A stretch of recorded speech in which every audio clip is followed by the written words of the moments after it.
Episode 2 of Berserk of Gluttony begins with the sister teaching kids about skills given by Lord Laplace. The kids find it very unfair that the Holy Knights possess highly valuable skills while some get weak skills. Just then, another sister arrives to inform her that Sahara hasn't been found anywhere around and heads towards the city. The scene switches to Sahara being tied up by the goon and crying. As the goon leaves, Fate undoes her shackles, only to notice the man has not left. The goon draws out his sword to fight, but Fate takes the little girl, runs in between the boxes, and hides. As the goon searches for them, Fate follows Greed's advice and pushes the boxes over him. He then slashes at the goon, cutting through his sword and chest. He then stabs him and questions him about who was behind this kidnapping. The goon reveals it is Hado Vlerick. Fate takes the girl to get food.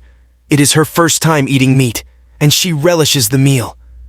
Fate then takes her safely to the sisters. On the way back, Greed tells him about the new skill he has acquired. He realizes that Sharp Edge is incredibly strong and could have resulted in his death against the goon. Greed reminds him the next day is his first day at work at the House of Heart and that he should purchase new clothes. The scene switches to a scene at the bar where a man talks to the bartender about Lord Mason's demise and how Lady Roxy won't be able to prevent the tyranny of the Holy Knights.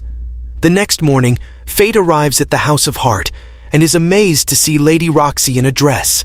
She takes him to her father's grave to introduce him. Fate learns that her father has just passed away 5 days ago and is amazed by her compassion. She requests him to help her make the house a lively one again. Just then, she goes to shake his hand, but he refrains as he doesn't want to be able to read her mind. A week passes, and Fate is fairly acquainted with his colleagues and manages to fit in. They, however, wonder why he is hungry right after lunch break. Just then, Miss Haru arrives to call him to meet Milady. Lady Roxy calls him Faye, a nickname. He realizes it's the same nickname his dad gave him. She claims it is to lighten things in the house together, calling him family. Mid-conversation, Fate faints and only wakes up to find himself in his room with a note from Roxy, asking him to take the next day off. He questions Greed about the changes in his body. Greed tells him that it is a change that comes with his skill, and he will crave souls till the very end.